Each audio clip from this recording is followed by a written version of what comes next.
I've narrated some of these slides here to just dive a little bit deeper into some of the content that you're required to read through and understand for this week. So I want to discuss this issue of human resources planning.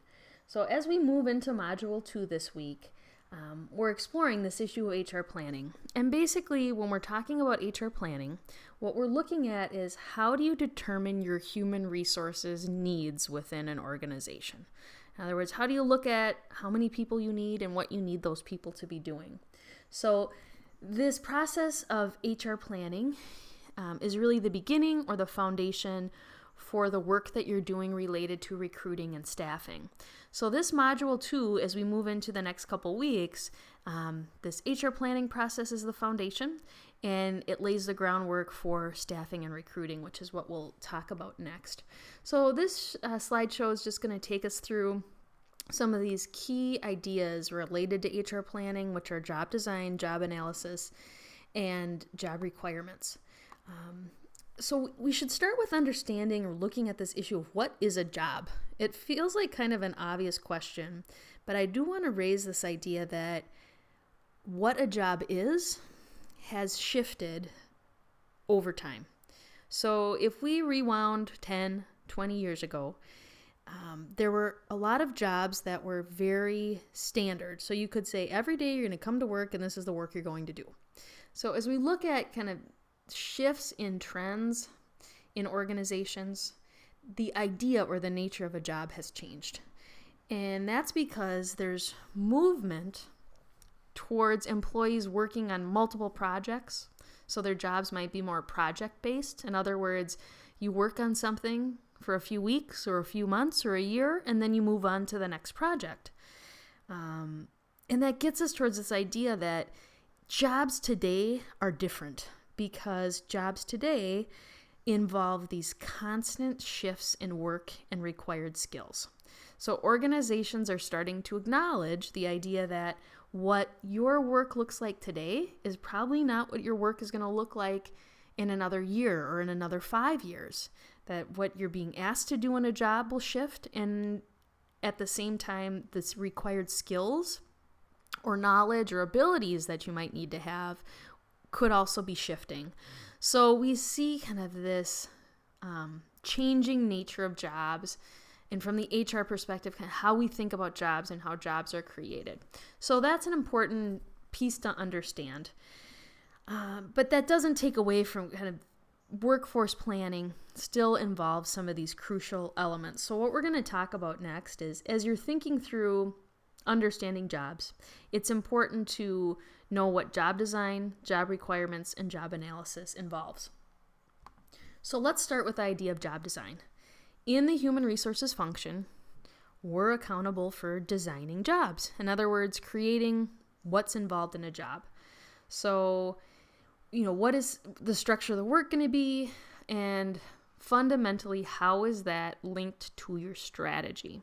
So some of the reading you did this week should bring us back to the idea that an organization has a strategic plan. The human resources function has a strategic plan. And as we design a job, we should be thinking about what's that overall strategy we're trying to connect to. There are different ways to design jobs. You could design a job very narrowly. In other words, somebody comes to work and they do a repetitive task over and over again. Or you might design a job in the sense that there's a broad array of tasks. We could think about this. If you are a bakery and you are making cupcakes, if you wanted to have a narrow range of tasks, maybe you have one person and all they do is bake the cupcakes, and another person and all they do is decorate the cupcakes, and a third person and all they do is sell the cupcakes. If we move towards a more broad array, you might just have 3 people, and each one of them bakes cupcakes, decorates them, and sells them. Now, obviously, that's a very simplistic example, but there's a lot of kind of thinking and strategy that goes into job design to say which one of those approaches would result for our particular work in kind of the highest level of productivity. And that's what we're talking about with job design. So strategically, how do you design your roles? In the way that we'd answer that question, or how we'd figure out what the best approach is to consider from your organization's perspective, What are you seeking? Do you want people to be motivated when they come to work? Do you want them to have a level of satisfaction?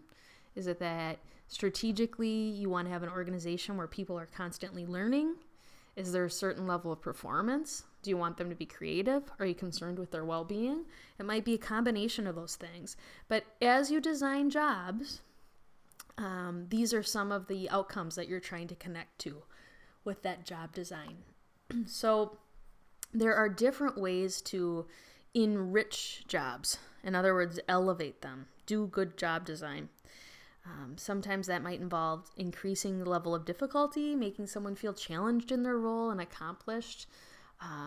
So this list here kind of identifies what are some of those specific ways that you might enrich a job when you're going through the job design process. There is a job characteristics model that was designed by Hackman and Oldham.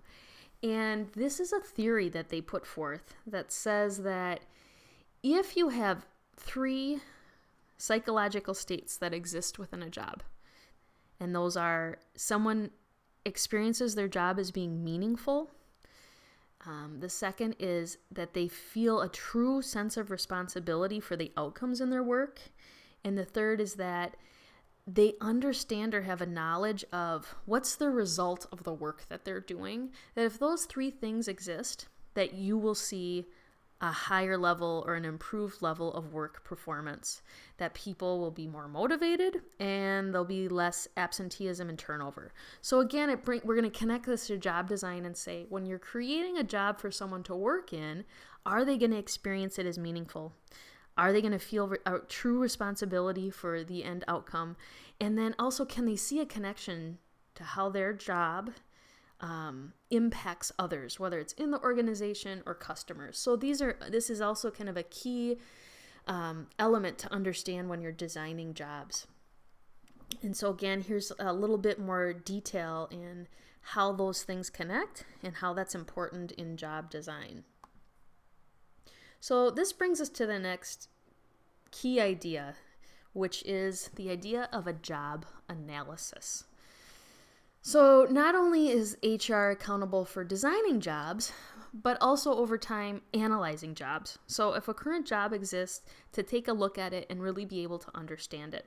So what we're seeing in front of us is a standard job analysis process. So what would be the steps that an HR department or an HR person would go through if they were going to analyze a particular job? The first thing they do is select jobs to study. So it's time-consuming and expensive to analyze jobs. So typically in an organization, you would select a category of jobs that seem worthy of study.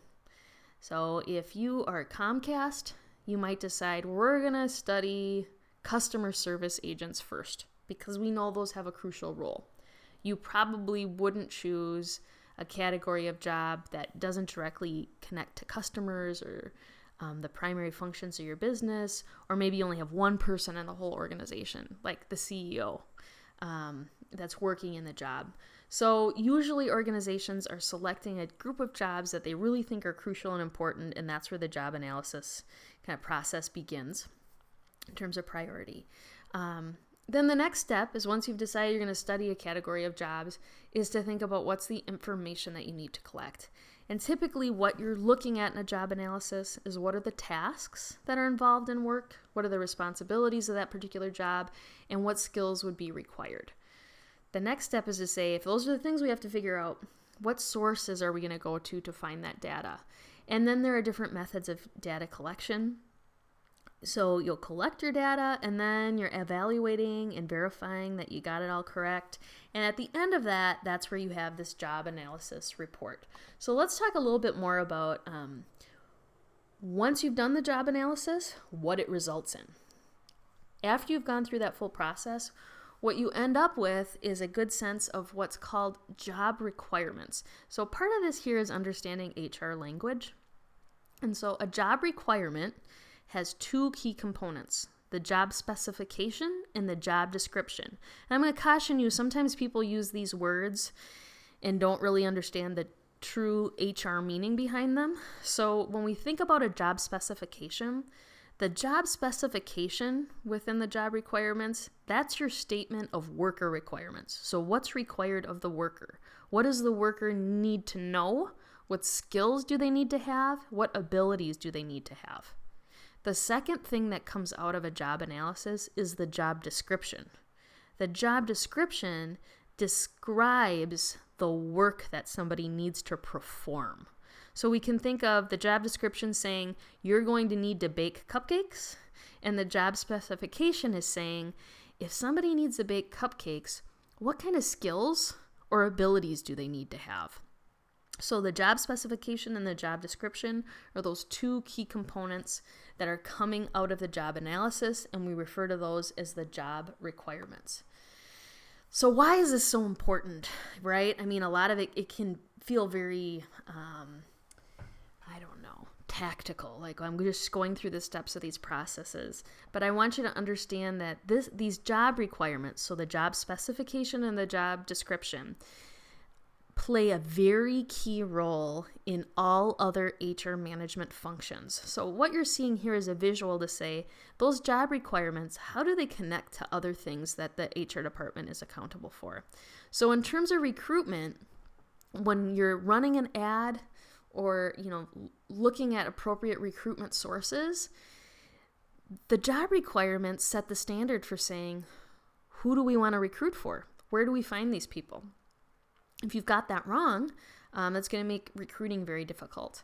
Job requirements also are fundamental to selection. So when you're deciding who to hire, going through that selection process, if you don't have a really good understanding of the work that people need to do or what skills they need to have to do it effectively, you're going to make poor hiring decisions. You're going to be bringing the wrong people on board.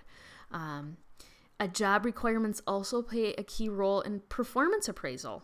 So if you've gone through the job analysis and you're saying, well, somebody needs to have this set of knowledge, skills, and abilities, and you look at the person and they don't have that, you might perceive them as a poor performer. But if really that comes back to you've done a poor job of job analysis, again, there might be this disconnect in really understanding how to identify and evaluate performance.